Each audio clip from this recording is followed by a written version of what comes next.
ముద్రగడ మరణాన్ని వైసీపీ స్వార్థ రాజకీయాలకు వాడుకోవడం శోచనీయమని టీడీపీ జగంపేట ఎమ్మెల్యే జ్యోతుల నెహ్రూ అన్నారు. ముద్రగడ హైదరాబాద్ లో చికిత్స పొందుతున్న సమయంలో అక్కడే ఉంటున్న జగన్ ఎన్నిసార్లు ఆసుపత్రికి వెళ్లి ఆయనను పరామర్శించారు అంటూ ప్రశ్నించారు. కానీ తన హక్కుగా రావాల్సిన ప్రభుత్వ లాంఛనాలతో అంత్యక్రియలు జరగకూడదు అని ఆయన ఎప్పుడు కోరలేదన్నారు. ప్రభుత్వంపై బురద చల్లడానికే వైసీపీ నాయకులు ఈ కుట్ర చేశారని తెలిపారు. అలాగే కన్న కూతురికి తండ్రి చివరి చూపు దక్కకుండా చేయడంలో వైసీపీ నాయకుల జోక్యం ఏంటి అంటూ ప్రశ్నించారు. ఈ వాస్తవాల్లో ఏ ఒక్కటి అబద్ధం అని నిరూపిస్తే ఏ శిక్షకైనా తాను సిద్ధం అంటున్న జగంపేట ఎమ్మెల్యే జ్యోతుల నెహ్రూతో మా ప్రతినిధి దుర్గారావు ఫేస్ టు ఫేస్.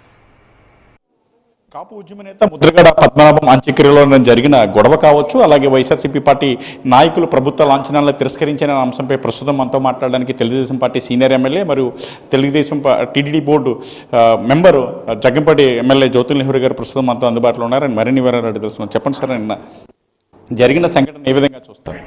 ప్రభుత్వ లాంఛనాలు అదొక దురదృష్టకర సంఘటనగా నేను భావిస్తున్నాను. జగన్మోహన్ రెడ్డి మెంటాలిటీ తెలిసినటువంటి వ్యక్తిగా నేను తనకు తప్పించి ఎవరికి కూడా ఏది ఆనరన్నా జరగకూడదు. దానికి ఉదాహరణ ఏంటంటే, ఆయన ఫ్లోర్ లీడర్గా, నేను డిప్యూటీ ఫ్లోర్ లీడర్గా శాసనసభలో కూర్చుని వాళ్ళు ఒకే బెంచ్ మీద.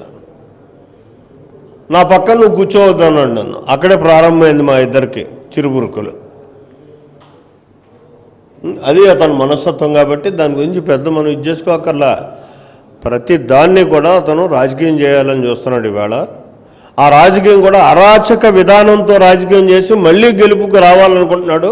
ఆ ఏం సాగేటటువంటి పరిస్థితి ఉండదు. ప్రజలు అంత అమాయకులు కూడా కాదు. ఫైనల్గా మీరు ముద్రగడతో అత్యంత సన్నిహితంగా ఉండేవారు. అసలు ఆయన గురించి ఒక 2 విషయాలు చెప్పండి సార్, మీకు ఆయన కొంచెం.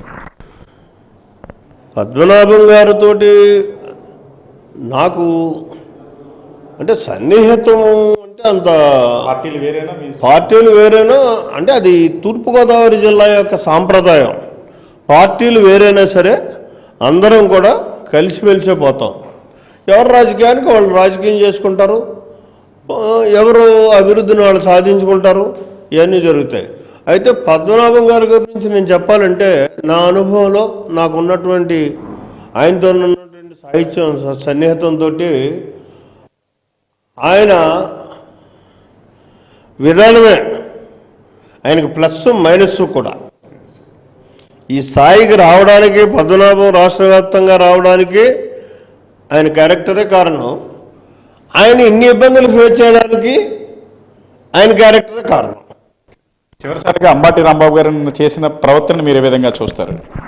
చాలా తీవ్రంగా ఖండిస్తున్నాను. రాంబాబు లాంటి వ్యక్తి రాజకీయంగా మాతో పాటు అతను 40 సంవత్సరాలు బట్టి రాజకీయాల్లో ఉన్నాడు, 30 సంవత్సరాలు బట్టి ఉన్నాడు.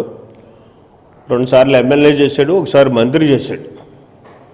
ఆ స్థాయిలో అతని వ్యక్తిత్వాన్ని అతను నిలబెట్టుకోలేదు. నిన్న పోలీసుల మీద అతని ప్రవర్తన మాత్రం తీవ్రంగా ఖండిస్తున్నాను నేను. రెండోది ఏంటంటే, లేని సమస్య పద్మనాభం గారు చెప్పని సమస్యని అక్కడ సృష్టించి వీళ్ళు రాజకీయ స్వార్థం కోసం ఉపయోగించుకున్నారు. దాన్ని ఆయనకి చివరిసారిగా జరగాల్సినటువంటి ఆనర్ జరగకుండా చేశారు. అంతకంతా అనుభవిస్తారు వాళ్ళంతే.